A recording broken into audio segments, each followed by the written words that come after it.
Assalamualaikum warahmatullahi wabarakatuh. Halo Sobat Pemilih, selamat datang kembali di podcast Pintar Demokrasi bersama KPU Kabupaten Bangka Barat. Alhamdulillah hari ini adalah hari yang sangat menyenangkan karena hari ini adalah hari ke-14 kita sudah menjalankan ibadah puasa pada bulan suci Ramadan tahun 2026 ini. Seperti Sobat Pemilih ketahui bahwasanya bulan Ramadan adalah bulan yang penuh berkah, bulan yang penuh dengan makna, yang mana pada bulan Ramadan ini semua pahala dilipat gandakan oleh Allah. Dan marilah kita berlomba-lomba dalam kebaikan. Nah, di sini kali ini bersama saya Yogi kita akan membahas tentang kelembagaan kesekretariatan pada KPU, khususnya KPU Kabupaten Bangka Barat. Di sini kita akan membahas tentang tugas pokok dan fungsi dari sekretariat. Yang telah hadir bersama kita yang akan memberikan informasi tentang sekretariat ini, dan beliau ini adalah sosok yang sangat inspiratif, pimpinan kita Sekretaris KPU Kabupaten Bangka Barat, Bapak Jajat Sudrajat SH. Assalamualaikum Pak. Waalaikumsalam, terima kasih. Gimana Pak kabarnya hari ini?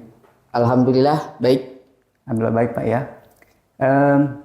Saya lihat wajah Pak Sekretaris hari ini lebih cerah gitu ya. Alhamdulillah. Boleh Pak ya kita sedikit berbincang-bincang Pak ya. Kalau menurut Pak Sekretaris gitu ya, gimana menjalani ibadah puasa tetapi harus tetap produktif? Boleh Pak bagi dong tipsnya kepada kita dan teman-teman Sobat Pemilih tentunya. Baik, terima kasih. Yang pasti jangan dijadikan puasa ini jadi kendala kita untuk melakukan aktivitas kita seperti biasa. Kita lakukan aktivitas kita seperti biasa, bekerja seperti biasa. Yang pasti jaga pola makan, istirahat kita tetap. Yang pasti jangan mengganggu aktivitas kinerja kita dalam bekerja. Oh begitu ya, benar sih ya teman-teman Sobat Pemilih yang dijelaskan Pak Sekretaris tadi ya. Walaupun kita dalam keadaan berpuasa, tentunya kita harus tetap produktif tentunya seperti yang dijelaskan tadi. Baik teman-teman Sobat Pemilih yang penasaran dengan podcast kita kali ini, mari kita bahas. Kali ini kita membahas di segmen pertama dulu ya. Baik Pak Sekretaris, agar Sobat Pemilih lebih kenal tentunya dengan Pak Sekretaris, boleh Pak sedikit ceritakan tentang latar belakang dari Pak Sekretaris? Baik, terima kasih Mas Yogi. Mungkin kalau dari nama sudah tahu ya, cukup familiar namanya dari mana asalnya. Saya asli Bogor, kebetulan latar belakang pendidikan saya itu S1 Hukum di Universitas Lampung. Nah, kemudian SMP, SD, dan SMA-nya itu di Bogor. Itu Mas Yogi. Di Bogor ya berarti ya. Untuk sekarang Pak Sekretaris sudah berkeluarga? Alhamdulillah sudah. Sudah ya? Sudah, alhamdulillah sudah. Alhamdulillah. Ya. Untuk anaknya Pak? Alhamdulillah saya dipercaya dan diamanahi 2 orang putri ya. Putri. 2 orang putri. Alhamdulillah gitu Pak ya. Baik Pak Sekretaris, kita boleh cerita lebih dalam lagi gitu ya tentang Pak Sekretaris. Boleh sedikit cerita Pak bagaimana kesan pertama kali Bapak datang gitu ya di Pulau Bangka, khususnya itu di Bangka Barat Pak, silakan. Saya pertama kali datang ke Bangka Barat itu kalau tidak salah 2010. Kalau ke Bangkanya itu 2009. Saya sempat di Pangkal Pinang, terus baru 2010 itu masuk ke Bangka Barat. Nah, alhamdulillah sangat luar biasa ya di Bangka ini, saya merasakan kenyamanan dan keamanan yang luar biasa.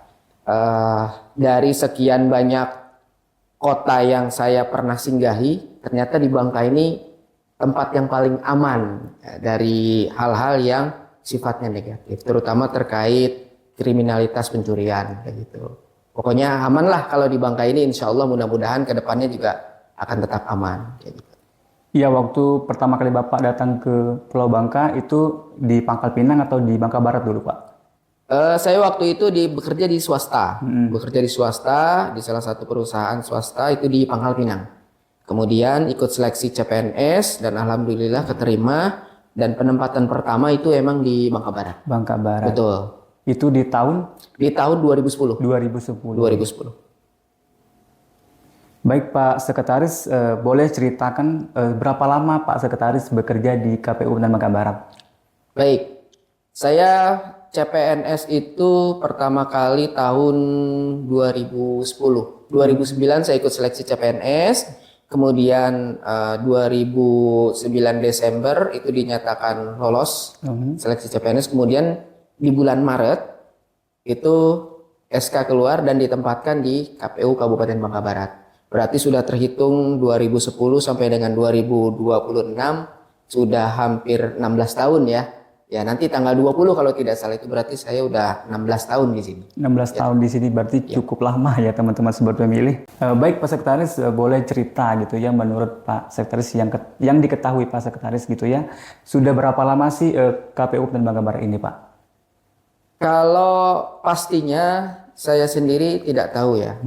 Karena waktu itu saya masuk ke sini itu sekitar 2010, itu memang sudah ada. Tapi berdasarkan dokumentasi dan administrasi yang pernah saya baca, itu pemilu di 2004 itu sudah ada. Artinya pemilu 2004 itu kan kalau tidak salah pemilihan presiden langsung pertama kan? Itu. Nah kemungkinan itu sekitar tahun 2003 mungkin berbarengan dengan pemekaran Kabupaten Bangka Barat gitu ya. Itu dibentuk juga gitu KPU Kabupaten Bangka Barat. Nah, mungkin di situ. Nah, yang pasti untuk pemilu 2004 itu sudah ada. Sudah ada ya tentunya. Nah, yang mungkin yang Pak Sekretaris ketahui gitu ya, apakah KPU Kabupaten Bangka Barat ini pernah pindah alamat gitu Pak? Kebetulan pada saat posisinya ya, pada saat saya pertama kali datang ke sini, itu sudah di kantor ini. Tapi berdasarkan informasi yang saya dapatkan dari teman-teman kita sebelum saya masuk ke sini, pas begitu saya masuk, mereka lagi proses pindahan. Jadi sebelumnya itu ada di sebelah. Oh, di sebelahnya kantor? Ya, di sebelah. Jadi mereka itu lagi proses pindah ya dari kantor lama. Sebelumnya kan kecil ya, kita tetap dipinjamkan Pemda, terus pindah ke gedung ini. Ya, jadi pas 2010 itu kalau tidak salah pindah ke gedung ini. Berarti itu angkatan pertama gitu ya CPNS Pak Sek ya? Ya. Kalau saya angkatan pertama yang vertikal, sebelumnya kan perbantuan dari Pemda. Sebenarnya perbantuan dari Pemda. Nah kalau yang masuk ke KPU Kabupaten Bangka Barat ini emang yang pertama, yang PNS vertikal. Tapi sebelumnya KPU Provinsi juga sudah pernah melakukan rekrutmen gitu. Iya. Pak Sekretaris kan sudah lama gitu ya di Kabupaten Bangka Barat dari tahun 2010 ya tentu ya. Nah, sudah berapa kali gitu ya Pak Sekretaris melalui pilkada dan pemilu gitu Pak? Untuk pilkada, pas kebetulan waktu itu saya datang ke sini, kami 4 orang ya. 4 orang, itu CPNS baru datang ke sini. KPU Kabupaten Bangka Barat ini sedang melaksanakan pilkada. Pada waktu itu kan pemilihan gubernur dan pemilihan bupati itu dipisahkan. Nah, jadi waktu itu ada berarti sudah berapa kali ya pilkada itu, pilkada bupati, gubernur 2010, 2012, 2015, 2017, 2020, 2024. Berarti sudah 6 kali untuk pilkadanya kan. Tapi kalau untuk pemilunya itu baru pemilu 2014, pemilu 2019 dan 2024 kemarin. 2024 kemarin ya.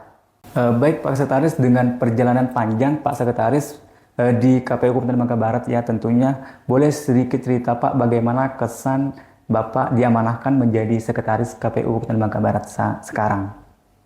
Baik, awalnya kaget juga ya, Jadi begitu saya diamanahi sebagai sekretaris, dilantik itu ya. Yang awalnya kan kita hanya menangani satu subak hukum aja. Saya kan kebetulan saya di subak hukum sebagai kasubag, dan ini harus kita memadukan semua subak yang ada di sekretariat KPU ini. Artinya di sini kita harus bisa bagaimana memanage kawan-kawan semua. Nah itu agak kaget juga gitu, tapi alhamdulillah sejauh ini kawan-kawan juga bisa kita ajak kerjasama semua dalam rangka kita untuk menyatukan visi misi kita untuk melaksanakan pemilihan yang sudah kita laksanakan itu. Baik Pak Sekretaris, boleh sedikit cerita gitu ya, bagaimana sih sebenarnya posisi sekretariat gitu ya di KPU Kabupaten Bangka Barat? Baik, jadi kita itu kan bekerja sesuai dengan ketentuan yang sudah ditentukan. Kami sekretariat itu berdasarkan PKPU, peraturan KPU ya, itu nomor 14 tahun 2000 tahun 2020 ya, 14 2020 tentang tata kerja sekretariat KPU, KPU provinsi, KPU kabupaten kota. Tuh. Jadi secara administrasi sekretaris itu bertanggung jawab kepada sekretaris KPU provinsi. Tapi secara fungsional itu bertanggung jawab kepada ketua KPU. Jadi KPU, gitu ya. antara anggota KPU dan sekretariat itu kayak dua sisi mata uang, tidak bisa dipisahkan. Gitu. Untuk KPU Kabupaten Bangka Barat gitu ya, status pegawainya itu gimana Pak? Jadi status kami ini itu vertikal. Jadi vertikal dalam artian kita itu satu kelembagaan langsung di bawah KPU RI, KPU Provinsi, dan KPU Bangka Barat. Artinya di atas KPU Bangka Barat itu ada KPU Provinsi, KPU Provinsi ada KPU RI, kayak gitu. Pak Sekretaris, nah untuk pegawai KPU Kabupaten Bangka Barat itu sekarang jumlahnya ada berapa Pak? Kalau jumlahnya itu kita kan ada 4, statusnya ada 4 ya. Jadi status kepegawaian itu ada 4, ada 4 macam gitu ya. Jadi yang pertama itu ada yang PNS. PNS ini berjumlah 10 orang. Itu PNS, yang kayak kita ini PNS. Terus kebetulan alhamdulillah kemarin kita mendapatkan tambahan pegawai. Jadi ada 4 CPNS baru. Terus kemudian ada P3K itu sekitar 9 orang, dan kemudian kita masih ada PPNPN 5 orang. Jadi total keseluruhan itu sekitar 28 orang. 28 orang pegawai ya. Nah, untuk struktur organisasinya KPU Kabupaten Bangka Barat itu seperti apa? Jadi secara kelembagaan, struktur organisasi KPU Kabupaten Bangka Barat itu ini dari sekretaris. Ya. Sekretaris itu langsung membawahi 4 subbag dan 1 jabatan fungsional. Jadi ada 4 subbag plus langsung membawahi itu jabatan fungsional. Kayak gitu. Baik Pak Sekretaris, tadi kan kita berbicara tentang sekretariatnya ya. Boleh Pak sedikit cerita itu tentang anggota KPU Kabupaten Bangka Baratnya? Baik. Kalau untuk anggota KPU itu terbagi menjadi 5 divisi. 5. Jadi masing-masing divisi itu diketuai oleh salah satu anggota KPU. Kayak misalkan untuk divisi keuangan umum, logistik, dan rumah tangga itu diketuai oleh ketua sendiri, itu Pak Darjono. Terus selanjutnya ada divisi Parmas dan SDM, itu diketuai oleh Ibu Heni Apriana. Terus selanjutnya ada divisi teknis. Divisi teknis itu ketuanya itu Pak Kadir Zailani. Terus kemudian ada divisi hukum. Nah, untuk divisi hukum ini itu ada Pariska ketuanya. Nah, selanjutnya itu ada divisi perencanaan data dan informasi. Nah, itu diketuai oleh Pak Dwi Aprianto. Jadi ada 5 divisi. Ya. 5 divisi ya. Baik Pak Sekretaris, seperti ya Pak Sekretaris sudah jelaskan tadi ya. Boleh ceritakan gitu ya bagaimana tugas pokok dari Persukbag. Yang pertama dari Subbag Keuangan Umum dan Logistik dulu Pak. Ya, baik. Untuk Subbag Keuangan Umum dan Logistik itu perlu sebutin nggak nih nama Kasubagnya nih? Boleh ya. Oke. Itu ada Ibu Fani Lestari. Iya. Ya, kebetulan sekarang menjabat sebagai Kasubag Keuangan Umum dan Logistik. Gitu ya. Jadi mempunyai tugas itu melakukan analisis dan penyiapan pelaksanaan pengelolaan keuangan, perlengkapan dan rumah tangga umum dan logistik pemilu dan pemilihan di lingkungan sekretariat di lingkungan KPU Kabupaten Bangka Barat. Jadi hal-hal yang berkaitan dengan logistik, keuangan dan segala macam itu adanya di Subbagko. Oke, nah selanjutnya ada Subbag Teknis Penyelenggara Pemilu dan Hukum. Dan kebetulan sekarang dijabat oleh seorang PLT ya, pegawai di PLT kan itu Bapak, karena dia masih muda sih sebenarnya, jadi nggak perlu kita manggil Bapak ya, Mas aja ya, Mas Muhammad Lail Ramadan. Kebetulan dia kami tunjuk sebagai PLT ya, sampai dengan ada nanti pejabat definitif.